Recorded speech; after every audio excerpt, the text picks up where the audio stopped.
Well, welcome to another edition of Pizza Class. On today's episode, we're talking about deep dish Chicago style pizza, and I'm really excited to show you this recipe. So first, let's talk about some equipment and some ingredients. The first piece of equipment that you'll need to make this pizza is, of course, a deep dish pan. Now, there are a couple of types of deep dish pans. There are thin ones. This one's about 3/4 of an inch deep, and it's well seasoned. I used this for quite a while. It's thick and it's steel. This is another steel pan. It's a little thinner, but it's deeper. You can see that it's 1.5 inches deep. Both of these pans will work just fine. You can find these either online or in your local restaurant store. Today we're going to use this taller walled pan because I like to press the dough up higher, but you can use this thinner one and get like a thicker crust with a smaller rim. It's up to you, and it's a matter of preference. Another piece of specialty equipment you might want to consider is a pan gripper. Now, this is designed specially to hold the edge of the pan so that when you pull it out of the oven, you slide the pizza out, you're able to hold on to that, and that's important when you go to unload the pizza from the pan. You can pick these up at a distributor or online as well, very inexpensively, but they come in very handy when you're making this pizza. So let's get started talking about the ingredients for the deep dish Chicago style pizza. I've got them here on my table. The first ingredient is all-purpose flour. Now, you can use pizza flour if you'd like, if that's what you have, but all-purpose flour will be a better texture in the end resulting crust. So I've got 565 grams of all-purpose flour here. The next ingredient is yellow cornmeal. We've got 84 grams of yellow cornmeal here that will be combined with the flour. This cornmeal will give it a little richer flavor for the end product in our crust. Next, we have 355 grams of slightly warm water. We'll be using that to wet our dough. And in addition to that, we have about 100 grams of vegetable oil to be added into the dough as well. After oil, we have 2 tablespoons of butter, and I'll explain what we're going to do with that butter as a part of the dough. There's a process we'll have to use to combine that in. We've got 5 grams of sugar and 5 grams of salt. And we've got 1 packet of instant yeast. These will be our ingredients to combine together in our mixer to make the dough. So let's begin mixing our ingredients. We're going to actually begin with our flour. Just going to put that flour directly into our mixing bowl. And next up, we're going to actually add our cornmeal. Putting that right in there is just fine. And we can just mix that together just to blend those 2 ingredients together.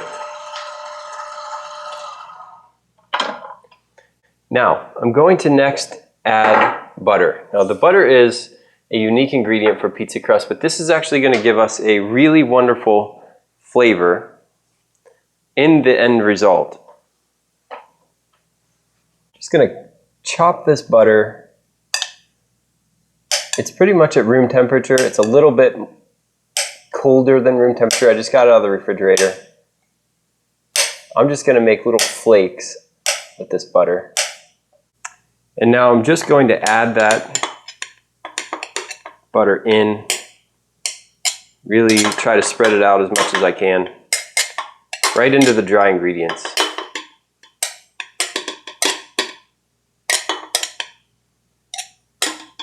By adding it in the dry ingredients, I've got the best chance for it to be surrounded by flour,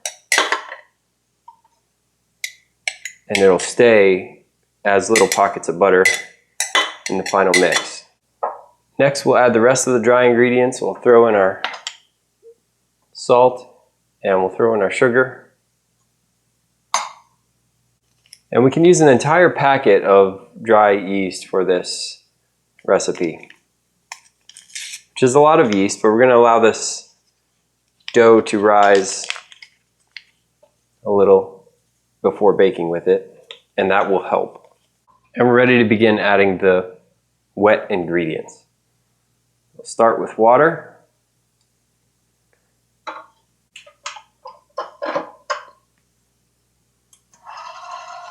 And we can mix that on low speed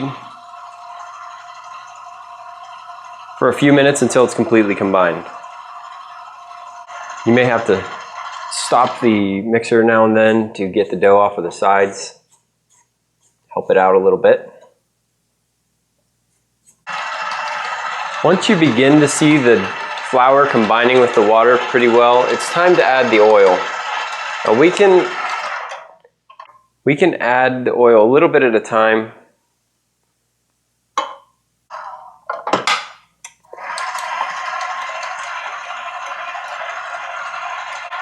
Now this dough is going to be pretty wet. It will feel oily, and that's a good thing. It should be nice and soft and easy to manipulate. You can allow this dough to mix for 4 or 5 minutes on low speed, allowing the ingredients to completely become combined. So once our ingredients are fully combined, it's time to put them in a container and store them in the refrigerator for 24 to 48 hours. So we'll take a look at our dough ball, and you should find it to be pretty easy to work with. It's got all that oil in it, so it's nice and soft. And we're just going to place it in a container. I like to use a deeper container for this since it's such a large dough ball. We're going to use this whole dough ball for our pizza, and we need to have a little space in there for it to rise again because there's a lot of yeast in there, and it will rise a little bit as we put it in the refrigerator. So we'll seal that up. And this dough ball is ready to go into the refrigerator for 24 to 48 hours. Where it will slowly be rising for us. And when it's done, we'll talk about topping and baking this deep dish style pizza. Now let's talk about ingredients. We have here the ingredients that we need for our deep dish Chicago style pizza. We've already talked about the dough, so we have a large piece of dough that we prepared the day before, 24 to 48 hours, and this is brought to room temperature. So we'll be able to use this in our pan in a moment. We also have a bowl of our traditional pizza sauce, which you can learn how to make in a previous video. Finally, you can top the pizza with a couple of different kinds of cheese. We have sliced, not shredded, but sliced mozzarella cheese, whole milk, and sliced provolone cheese. Both of these cheeses will go on the pizza. Now, if you know about Chicago deep dish, most of them are flip-flopped. The toppings are upside down. So the cheese goes on the bottom. That's why we use sliced cheese, and I'll explain that as well. In addition, we're going to top this pizza, as you would with many Chicago pizzas, with sausage. We have a mild Italian sausage here that's been browned, and we have pepperoni because it goes really well with Italian sausage. So 2 of my favorite toppings. We'll put both of these on the pizza as well. And one last topping that I also put on this pizza after it comes out of the oven is a little bit of grated Parmesan. So we have some of that grated Parmesan cheese here as well, and that will go on top of the pizza again after it's baked. Okay, so let's begin making this pizza. Now, I have my pan here, and it's ready to put the dough into the pan.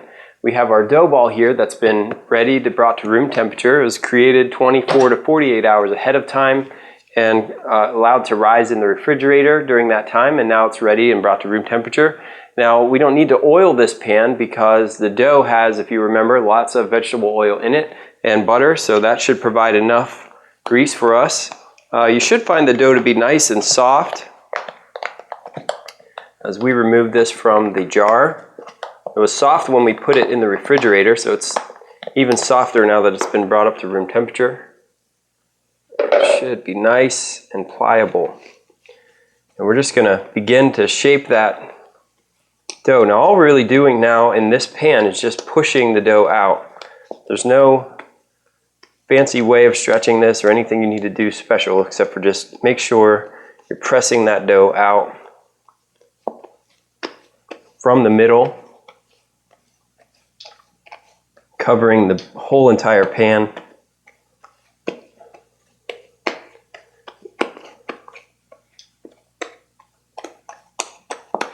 Sometimes it's a little sticky, and you'll get a sense for how thin the crust will be as you spread it in this pan.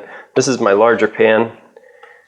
Now once you get to the end, you can just squeeze that crust up to form the side like you would often see with a Chicago deep dish pizza. I'm just using my fingers and going around the edge there to build a bit of a dough wall on the rim. Now we're ready to begin to lay down our cheese, and I have sliced mozzarella and sliced provolone. That's going to be the first thing that goes onto the top of this pizza.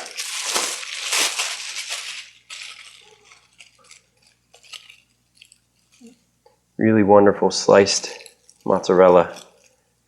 I'm just going to go all the way around.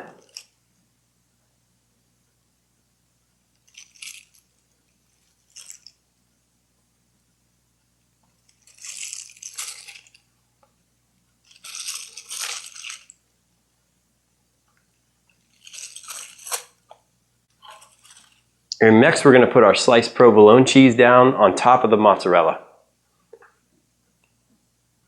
I like to cover the gaps in the cheese with the provolone, but we're going to do our best to cover most of the base of this pizza.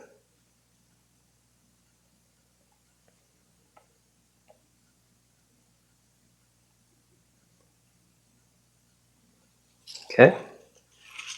Now with the cheese down, we're ready to begin putting meat onto the cheese. So I'll start with my pepperoni. I'm just going to cover the entire base with thin sliced pepperoni.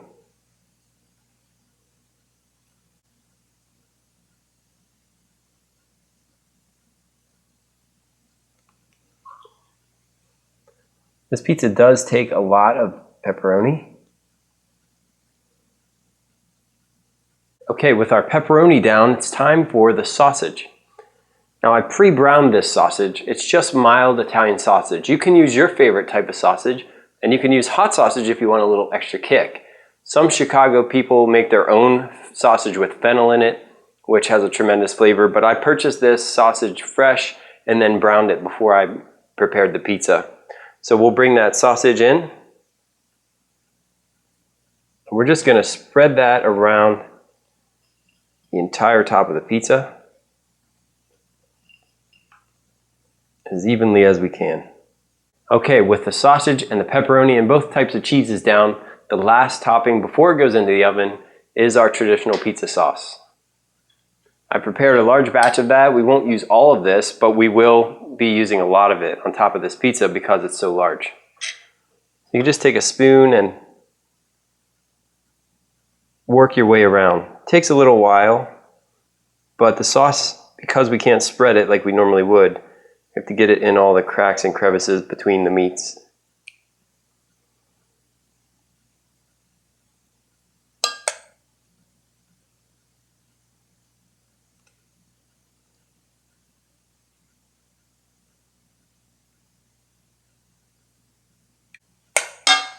Just looking for any gaps now. And then what I'll do is I'll just take the pan and I'll just tap it a few times to make the sauce spread out as best that I can.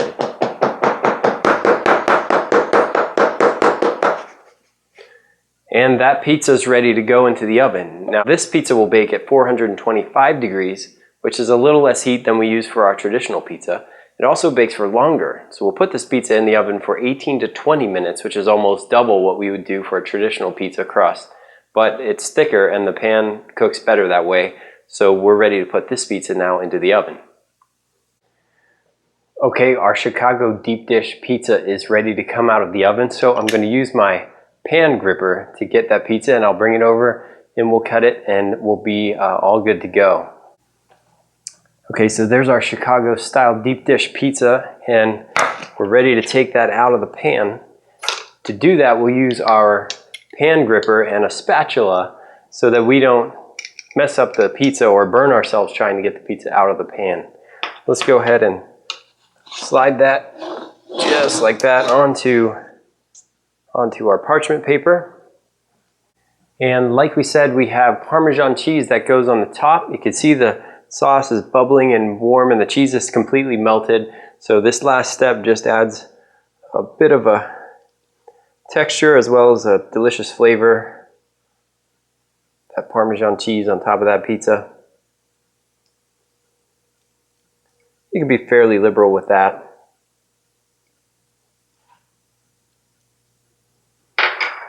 And that's our Chicago style deep dish pizza. We're ready to cut and serve.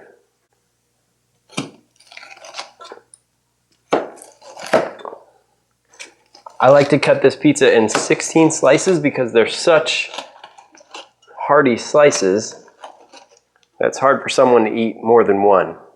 But there's our Chicago deep dish pizza ready to be served. It's a delicious pie, and I hope you enjoyed this episode of Pizza Class.